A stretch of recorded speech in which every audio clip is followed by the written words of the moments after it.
Got me feeling like I'm academics. He's now started his streaming career.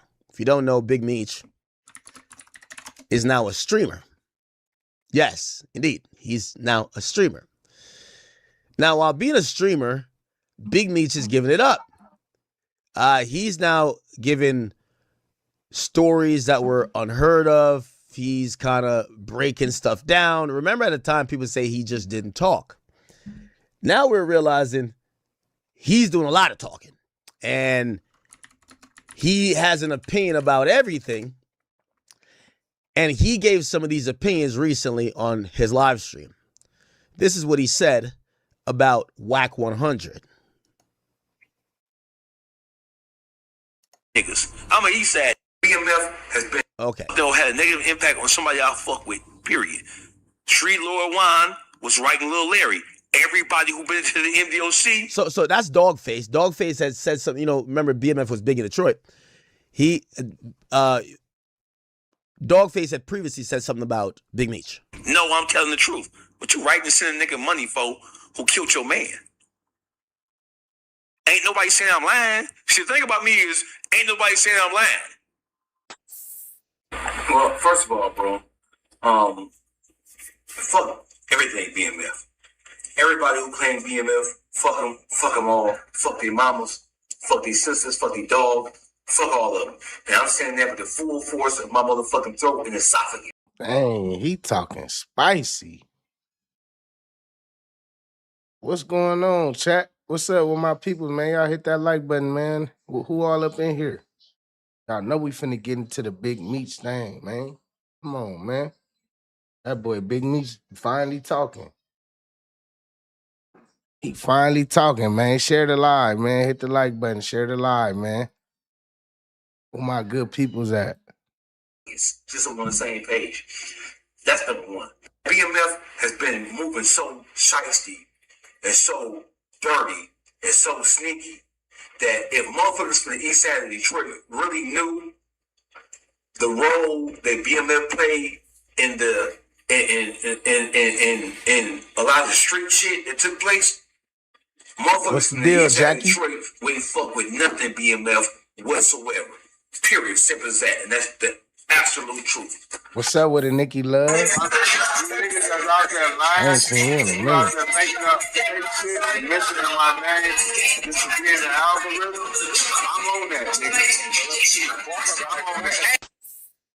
Man, I'm sick of hearing that shit. Hex and Halo ain't special. In that, all right. There was another video this guy had. Sorry. It's a really concise video. Man, this nigga makes all type of... Okay, this is it. Sorry. Immediately. Hey. Man, immediately. Oh, yeah. I ain't gonna lie. Yeah, you gotta hit me up. You gotta call me when I'm done with this so we could talk more about that so I can get a little more context.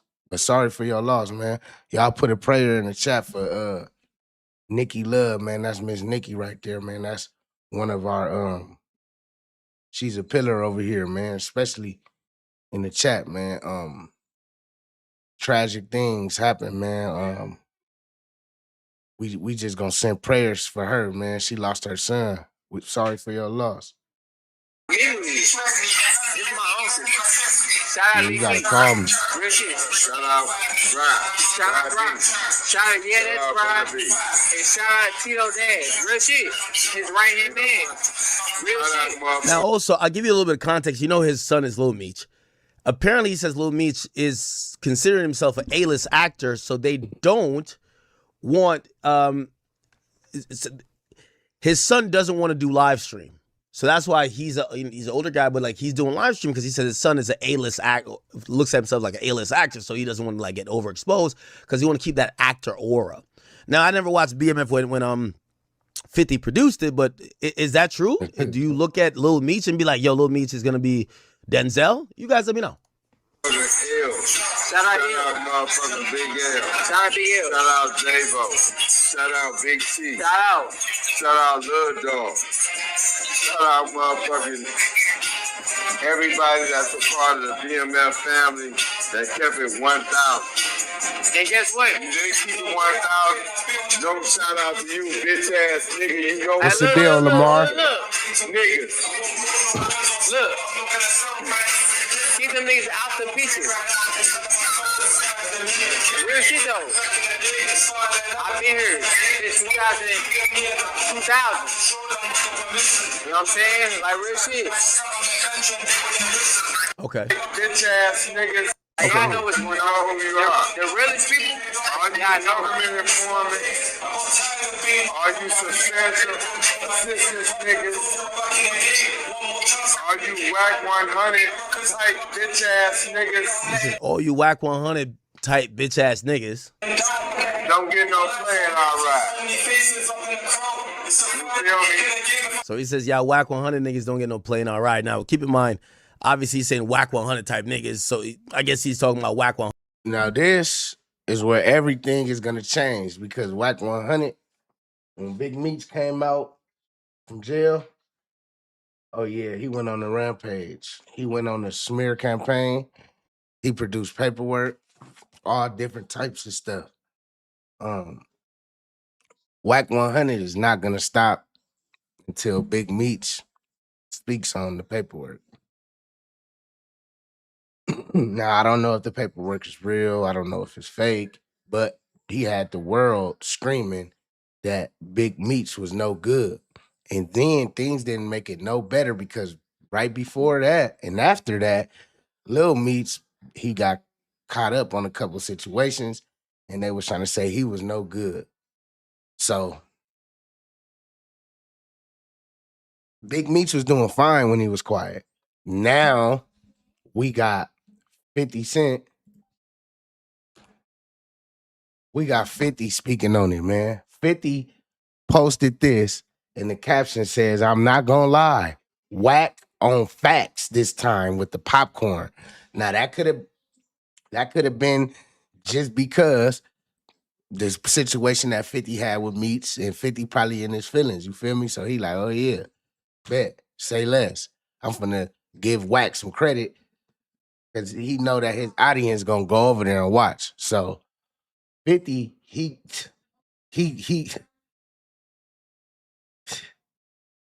50 ain't playing, man. Look, this what Wack said. Hey, listen, man, I don't know what's going on, but I see Meech. I don't know out of nowhere, you know, shit, Meech, we've been running content on you for years. You know, we all know you told on Cuffy. I got an exclusive interview coming from Cuffy. By the way, Meech, you've been home quite some time. Why haven't you mentioned Cuffy's name one time? You heard Cuffy directly call you a rat. World, tag Meech and say, why won't you address Cuffy, the one that say you ratted on and set him up? And in the meantime, Meech, listen, let me tell you what you got to do. It ain't his fault. When your daddy is a rat, most definitely your son gonna be a little mouse. Nigga, you better tend to that little rat-ass little son you got over there. Yeah, he ain't no little boy. We didn't watch that nigga tail 3-4 times. Tend to him. Now, you did this to yourself. So now, we gonna activate the exposers. We gonna get... Hey, listen, man, I don't know what's going on, but I see... Are you Wack100 type bitch-ass niggas? Yeah, man. This right here is gonna go to a whole nother level. Now, I just seen something where, so yesterday we did a live and we were speaking on how Charleston White wanted to squash. It seemed like Charleston White wanted to squash his beef with Boosie. Man, listen, I woke up. As soon as I looked online, I seen Charleston White on a podcast talking about Marlo Mike. So I'm like, man, what is he trolling Boosie? Is he trying to get Boosie to crash? What's going on? So you know. Oh, I ain't know that. Yeah, I don't want to be good or bad or nothing. Fuck shit, nigga. Yeah, nah, man, let me figure this shit, nigga. I stopped, man. Fuck being a good hood, man. Man, fuck that shit. I want to feel good about who I become. Nigga, and a struggling daddy don't feel good, nigga. He feel good at times and in spurts. Why? For the most part, he making sacrifices, nigga. And he doing what he really don't want to do. I heard nigga say, man, I'm burnt out on it. Nigga, you still wish you could come be in these club like me. Nigga, you just saying that shit. If you had the means to, you still do it. Yeah. You still do it. Why? You watch porn. You just substituted that for porn. Cause your woman ain't gonna let you do it. But she do it. One thing about a woman, she gonna make time for her self nurture and a sisterhood time. Whether it's a class reunion, girl, they're gonna make time to bond their sisters away from the trials and the pressures of motherhood, relationship. Yeah, they're gonna, because steel sharpens steel, and even if they don't like each other, they sharpen each other. Two women who don't like each other but find communication because they sleeping with the same man. Bitch, yeah, bitch, yeah, bitch. Out of sisterhood, they'll bond out of hurting each other. Bitch, he eat my pussy, but bitch, he win. They'll put a puzzle together and hate each other, but will bond because that's how strong sisterhood is. Even when they wrong, they'll bond together. We don't have a brotherhood. We selfish. We selfish. That's why when we get on, we don't put our niggas on. Still to this day, I'm that little boy taking off his shoes, getting him to his nigga. Nigga, when I got on, I went and got all my niggas. I hadn't talked to him in years. And I feel like they had abandoned me and left me. Why? I went to go work with kids, and they were still kind of pimping and doing, yeah. So I went straight. They hadn't came straight yet. And I was trying to get them to come straight. And they were fresh out of prison, and they had to catch up with me. I couldn't drag them up there with me. But because you won't drag, I won't let you drag me. So niggas, oh man, yeah. So yeah. Now I feel like them niggas had abandoned me, and we all childhood friends. Yeah, they were put in prison, in adult prison as babies. So when I found out about juvenile life without parole, that's how I learned about Marlo Mike and Boosie. Yeah, so I spent, we spent 5 years, homie, so with the DC over 5 years. So we eventually ended up got juvenile life without parole abolished in America in 2016. So myself, Eric Alexander, Xavier McBeth, what's Sean's name? So like 5 of us. So we submitted with the Campaign Fair Sentencing of Youth. We were part of a national organization. It's called ICANN, Incarcerated Children Advocacy Network. We submitted, we went before the Supreme Court and submitted what they call an amicus brief. My story, their story, how, because I didn't go to adult prison and I was treated like a child, remained in juvenile court, how my life advanced and turned out way better. And at the time I was a pre-law student. Compared to if you send a kid to prison, you're almost dooming them to die. Man, a 12-year-old, they can still change.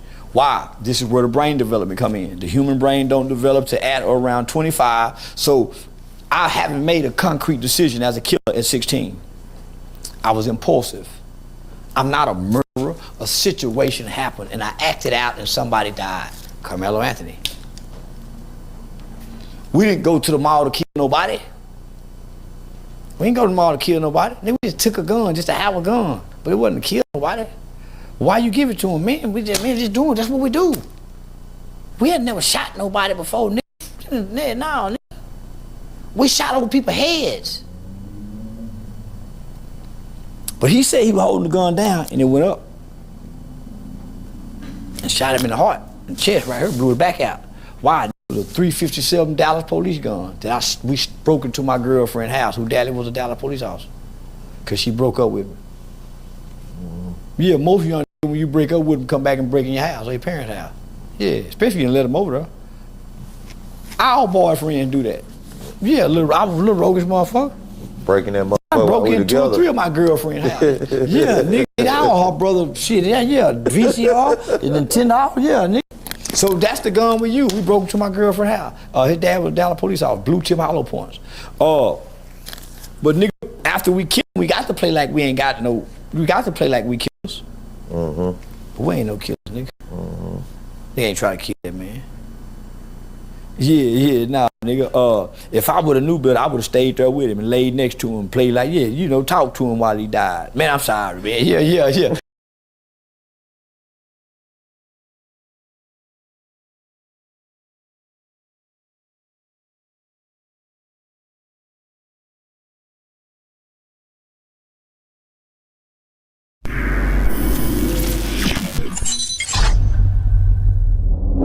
Well, I had HoneyKomb Brazy on my show recently. Yeah, I see that shit. And he threatened to slap you in the interview.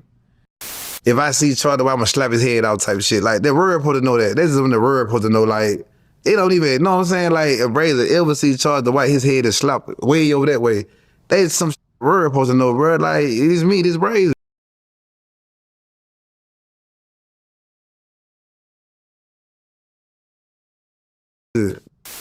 And the two of you went back and forth.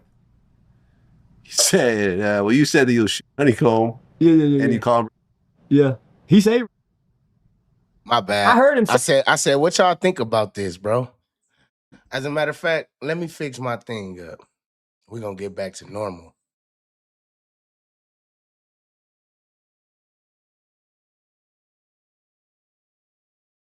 Let's get back to normal. Gotta get back to normal, man.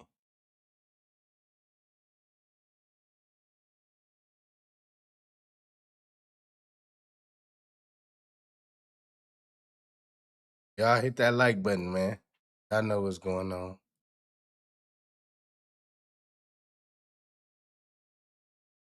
All right. There we go. Let's get back to normal, chat. Hey, you said he needs to go back to prison, and you also said he still hasn't gotten revenge for your grandma. Yeah. For his grandma, that is. Yeah, he talking about slapping me, but he was in jail with the killer's grandmama and granddaddy. Everybody say what they go do to me till they see me. And it don't be that easy. Well, I think to myself, well, here's a guy from Alabama, convicted fella. Say he gonna slap me. Physical contact.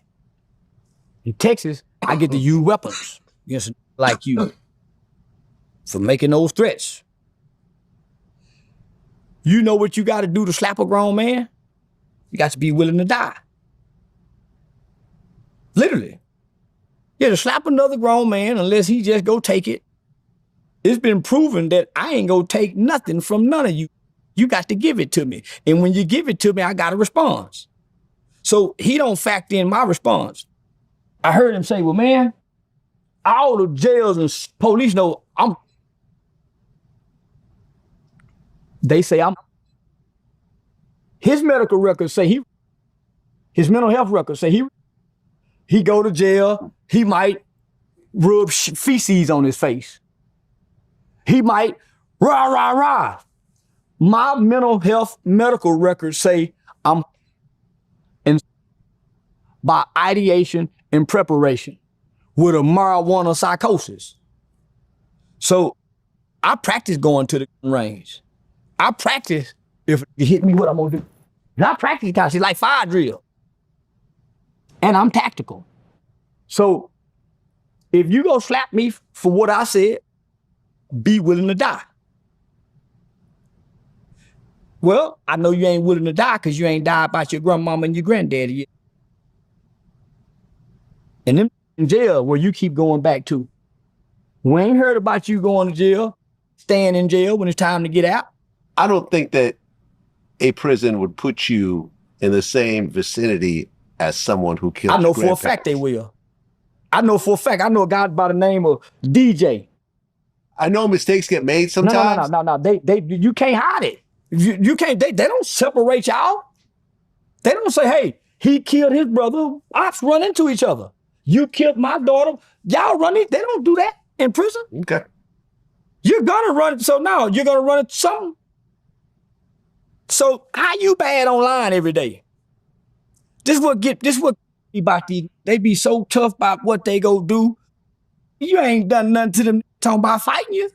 And they're around the corner. So you want me to believe when you see me, you got the same intensity and animosity that you had 4 months ago when I hurt your feelings. You're gonna be a little docile when you see me. I'm always on defense. Yeah, whenever you see me, I'm always on defense. I'm never lackluster on defense. So I know he was just talking just to be talking. He got a contract he can't even get out of and barely making money. It just make good for internet conversation. But yeah, I don't take him seriously. Yeah, I went to Houston right after that, hoping I can run into that, doing the Chud the Builder. Shout out to HoneyKomb Brazy, man. Yeah. Really dope artist, by the way. I really got to get him too. No, he's dope. No, he's dope. No, he dope. Yeah, that song that was stupid in the mud. Man, he ain't made a hit song yet. Listen to New Body by HoneyKomb Brazy. One of my favorite songs. Boy, now that's a rapping motherfucker. But that's 2 times cool. I used to with Brazy when I thought he was a real street. He ain't a real street. And it's a mid, baby. HoneyKomb Brazy gonna lose it, bro. I'm gonna keep it 100. Tell me what y'all think, bro. Y'all don't think HoneyKomb Brazy gonna lose it when you see this? Boy been on medicine since he was a little bitty boy. He been hurting family members. If you listen to him tell his story, he been jumping on his auntie and his uncle and his cousin them. He ain't got no cross town. So I know what kind of nigga that is. That's the jailhouse, baby. The video where he in jail. Before the rumbling started. That yelled to the top of his lungs trying to get the guards to come in there and break it up. That's a bunch of barking. Dangerous don't talk tough like him. They smile like gangster and blow it off. That's what scared me. Them kind of to let me know what he'll do to me. I'd call his bluff every day, all day. It's the motherfucker like Mob James that don't say too much. How you looking? Oh, y'all don't know, man. Y'all let me know, man. I got a lot of stuff I got to do today. But make sure y'all run this up, man. I'm going to catch y'all later on. I just had to come on here real quick. I was going to make a video, but I wanted to do this in real time with y'all, man. Appreciate everybody that came out. Miss Nikki, hit my DM on Instagram. I don't be on nothing but Instagram.